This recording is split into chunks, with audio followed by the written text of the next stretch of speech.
అమ్మ నేను తింగరోడు అనుకుంటుంది, కానీ నువ్వు మామూలుడివి కాదు.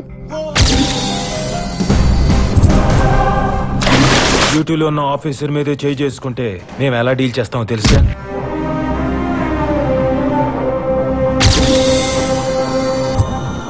ఇంకోసారి రిపీట్ అయితే